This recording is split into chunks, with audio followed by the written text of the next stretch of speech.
masih lagi berada di Karnival Bijak Tenaga 2026 Anjuran Suruhanjaya Tenaga ST dari Stadium Indra Mulia Ipoh, dan hari ini adalah hari terakhir. Dan satu lagi topik yang bakal kami bawakan kepada anda yang cukup dekat dengan diri kita sebenarnya. Kita nak tahu tentang hak anda, suara anda. Apakah ia sebenarnya? Jadi saya nak bertanyakan kepada Cik Khairul Nizam Muhammad Kamal selaku pengarah bahagian perundangan dan juga sekretariat. Okey, apa khabar? Alhamdulillah. Sihat ya? Sihat. Okey, apabila kita cakap tentang hak anda, suara anda, sebenarnya dia agak general. Okey, tetapi dalam konteks hari ini mungkin apa yang cuba Cik Khairul nak sampaikan kepada masyarakat? Okey, terima kasih Puan Zan.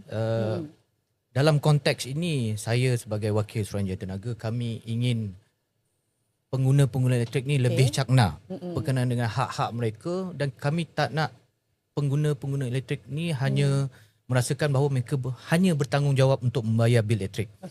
Kerana sebagai pengguna, kita perlu atau kita berhak untuk mendapatkan satu perkhidmatan bekalan yang berkualiti, selamat dan pada harga yang munasabah. Okey.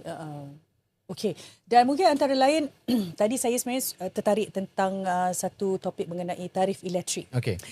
Mungkin kita sebagai masyarakat ni kita rasa macam kalau naik tu kita mesti ada bunyi-bunyi di belakangnya. Betul. Kenapa bil elektrik naik? Tapi kalau turun diam. Ya. Biasa itu lumrah manusia. Mungkin bercakap tentang itu juga, saya nak sentuh sikit daripada aspek pembayar bil elektrik ini. Okay. Pada pandangan Cik Khairul, bagaimana mungkin hak mereka ni dilindungi mengikut fasa ataupun berlandaskan undang-undang itu sendiri?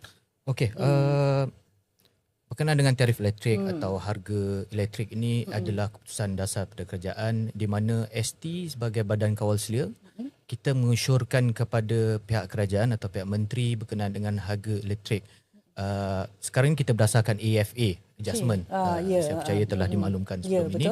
Jadi sebagai pengguna, saya seru kepada pengguna semua untuk memahami dengan lebih lanjut berkenaan dengan AFA ni. AFA ini adalah satu mekanisme yang telus di mana kita membuat harga elektrik atau kita menetapkan tarif elektrik ini berdasarkan perkembangan semasa, iaitu fuel adjustment, berdasarkan keadaan harga semasa fuel, berdasarkan pasaran dunia. Jadi itu dalam konteks ini harga tersebut lebih telus. Jadi kita nak pengguna faham berkenaan dengan AFA ini. Oh, okey, itu sebenarnya. Dan mungkin antara lain juga saya tertarik sebenarnya kalau ikutkan Suruhanjaya Tenaga sini dalam memastikan hak pengguna ini sentiasa dipelihara. Melalui beberapa mekanisme, kalau boleh saya sebutkan, antaranya adalah kawal selia ekonomi, teknikal dan keselamatan. Mungkin bagaimana ketiga-tiga komponen ini bergabung dalam memastikan hak pengguna itu sendiri? Okey, baik. Sebagai penjelasan lebih lanjut berkenaan ketiga aspek kawal selia tersebut. Kalau berkenaan dengan teknikal ini, kita nak pastikan bahawa perkhidmatan yang diberikan kepada pengguna ini adalah pada tahap yang terbaik. Jadi itu adalah kawal selia teknikal. Apabila kawal selia ekonomi pula berkenaan dengan macam Puan Zan cakap tadi adalah berkenaan dengan tarif elektrik, semua itu kita kawal selia dan kita nak memastikan pengguna tidak terbeban dengan tarif yang begitu tinggi, sebab kita take into account semua benda ni. Kita tak nak pengguna merasakan impak yang terlalu berat. Jadi kita sentiasa mengamalkan consumer centric. Di mana kita tak nak bil elektrik ni melambung terlalu tinggi. Kita cari jalan untuk memastikan harga elektrik ni adalah harga yang munasabah. Dan lagi satu adalah aspek kawal selia keselamatan. Dan kita pastikan apa-apa kelengkapan elektrik atau pendawaian yang dilaksanakan ini adalah dilaksanakan oleh pihak-pihak yang mendapat perakuan kekompitenan daripada ST. Okey, itu yang utama sekali. Ya, betul. Mungkin antara lain juga kalau kita bercakap tentang Suruhanjaya Tenaga sendiri sebagai badan yang mengawal selia tarif elektrik, satu tanggungjawab yang besar saya kira. Betul. Dan sebenarnya apakah fungsi dan juga peranan utama ST sendiri dalam merealisasikan kawalan selia tarif elektrik itu sendiri? Peranan ST, Puan Zan, kalau kita tengok, kita ni sebenarnya tak macam regulator di negara luar. ST ni begitu banyak tanggungjawab kita, begitu banyak fungsi kita, teknikal keselamatan dan juga teknikal keselamatan juga tarif, harga ekonomi lah.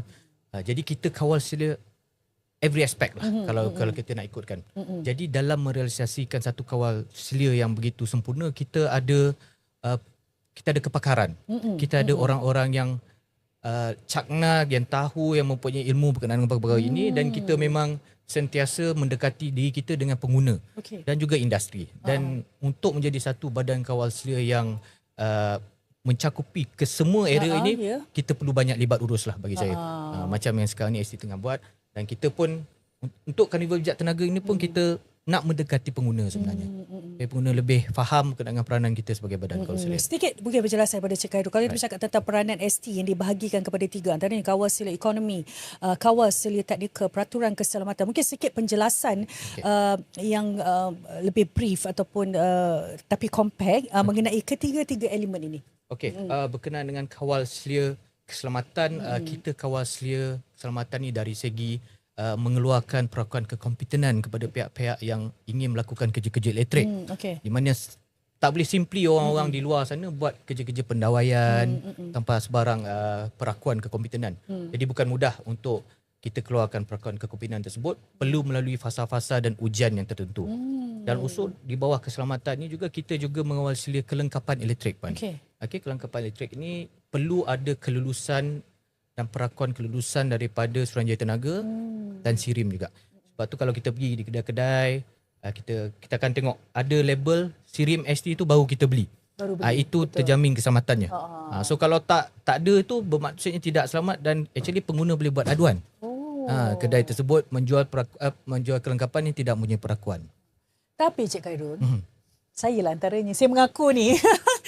Kadang-kadang pengguna ni dia lebih mengambil option atau pilihan untuk memberi barangan elektrik pada kadar yang murah. Okey. Kalau kita bandingkan harga yang tiada cop SIRIM ni, dia lebih murah. Tanpa mereka ini memikirkan akan keselamatannya. Tak apa, kita beli dulu, fikir kemudian. Kita sanggup mengambil risiko keselamatan terhadap yang pakai pun kerana ahli keluarga. Okey, bagaimana cara terbaik untuk, saya tengok soalan ni, saya tanya daripada untuk pihak saya.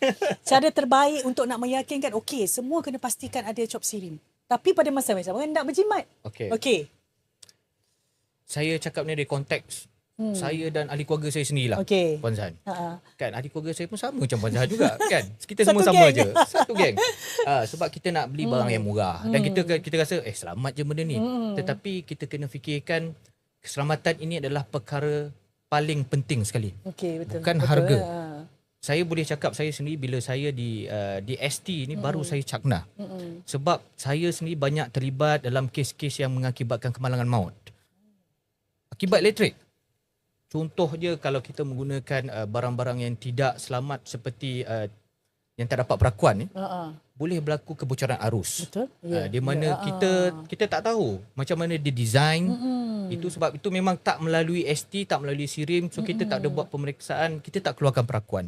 Jadi itu adalah satu yang tidak selamat, yang adakah kita sanggup memperjudikan nyawa kita dan keselamatan kita dan ahli keluarga kita hanya sebab kita nak mengurangkan kos membeli.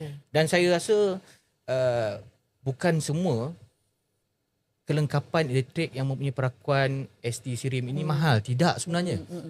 Jadi saya nak lontarkan ini kepada pengguna-pengguna semua. Pastikan ada perakuan ST SIRIM. Untuk itu kita beli kelengkapan. Itu yang menjadi keutamaan. Yes. Betul. Baik, kita tidak boleh memperjudikan keselamatan kita. Betul. Okey, mungkin antara lain apakah peranan yang dimainkan oleh ST sini bagi memastikan setiap setiap suara pengguna, segala keluhan, mungkin cadangan ini didengari, dan bukan didengari saja, tetapi ada satu tindakan. Baik. Bagaimana? Okey, kita di ST kita ada pelbagai saluran untuk pengguna ini menyuarakan aduan. Pertama sekali kita ada e-aduan. Kita di website ST kita ada e-aduan, di mana di situ ada form atau ada borang yang perlu diisi. Itu satu. Dan kita juga ada aplikasi e-aduan ST. Kita boleh muat turun daripada App Store atau Google Play. Semua kita boleh install dalam phone. Boleh juga ada talian, boleh call terus hotline di ST. Atau kita juga atau pengguna-pengguna yang mempunyai aduan boleh terus pergi ke ibu pejabat ST atau pejabat-pejabat kawasan ST untuk membuat aduan. Jadi kita ada pelbagai channel dan kita mudahkan kepada pengguna-pengguna ni untuk membuat aduan supaya kita tahu apa yang sedang dihadapi oleh mereka dan kita akan cuba sedaya upaya untuk menyelesaikan aduan tersebut. Dan menjawab kepada persoalan ni, macam mana kita nak menyelesaikan aduan ni, kita ada proses kita. Okey. Contohnya dalam e-aduan tu kita akan update setiap kali kita menyelesaikan atau ada satu phase kepada phase seterusnya. Jadi pengguna akan tahu di peringkat mana aduan tersebut. Okey. Right. Mungkin antara lain kalau kita bercakap tentang hak utama pengguna elektrik yang mungkin ada yang tahu, ada yang kurang pasti, ada yang jelas, kurang jelas juga. Apa sebenarnya hak yang mungkin mereka patut ketahui selain daripada mengetahui tentang bekalan elektrik yang selamat, perkhidmatan yang berkualiti? Mungkin antara lain juga. Okey. Antara lain juga pengguna ni dia perlu cakna berkenaan dengan maybe sekiranya mereka mendapati bahawa pendawaian di rumah mereka dirasakan tidak selamat. Katakan mereka dapati sering berlaku trip lah kat rumah. Mungkin rumah lain tak berlaku trip tapi rumah mereka selalu berlaku trip. Jadi there must be something wrong lah. Katakan mereka mendapati atau mengesyaki bahawa berlaku pendawaian yang tidak sempurna di rumah tersebut, tidak selamat, jadi boleh panggil ST. Okey. So ST boleh tengok lah kalau ada apa-apa yang kesilapan tersebut. Kalau kita bercakap tentang hak pengguna ini, kenapa dalam hal ini penting untuk mereka sebagai pengguna tahu akan hak mereka dan bukan hanya bergantung kepada penyedia utility itu sendiri? Okey. Ini adalah satu soalan yang saya rasa sangat relevan dengan topik kita lah. Sebab pengguna ini perlu cakna dengan hak-hak mereka supaya mereka dapat bekalan yang pertama sekali macam saya kata tadi, bekalan yang terjamin dan selamat. Jadi selamat ini bermaksud kita sendiri perlu menjaga diri kita dan ahli keluarga kita. Kalau kita nak bergantung kepada utility saja, mereka ni bukan boleh berada bersama kita sepanjang masa. Berapa ramai pula nak jaga. Yes, betul. Jadi kita sebagai pengguna kita perlu cakna berkenaan ini pun. Jadi itu yang ST nak promote dan kita kalau boleh kita nak semua pengguna ini terjamin keselamatannya, terjamin bekalannya. Itu yang penting. Betul. Sedikit mungkin pesanan kepada masyarakat di luar sana. Saya nak tahulah, saya mewakili mereka juga mungkin saranan untuk mengambil langkah berjaga-jaga dalam penggunaan elektrik, untuk berjimat-jimat juga pada masa yang sama. Sedikit mungkin daripada Cik Khairul. Okey, kepada pengguna semua, saya mewakili ST, saya berharap pengguna-pengguna lebih cakna berkenaan dengan hak-hak.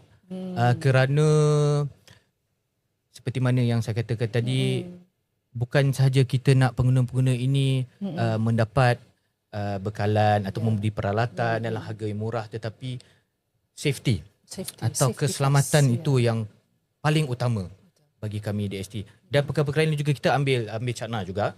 Tetapi berkenaan dengan safety ini tidak boleh dibuat main. Kan? Jadi aduan berkenaan dengan perkara-perkara itu kita memang sentiasa ambil berat. Berkenaan perkara-perkara lain juga pun, tarif and also keberterusan bekalan yang tidak terganggu. Itu semua satu-satu perkara yang kita nak pengguna faham yang mereka mempunyai hak untuk mendapatkan perkara-perkara tersebut. Itu yang paling penting sebenarnya. Betul. Terima kasih Cik Khairul. Sesungguhnya masih itu mencemburui kita. Mungkin ada di ruang dan ada rezeki kita akan jumpa lagi.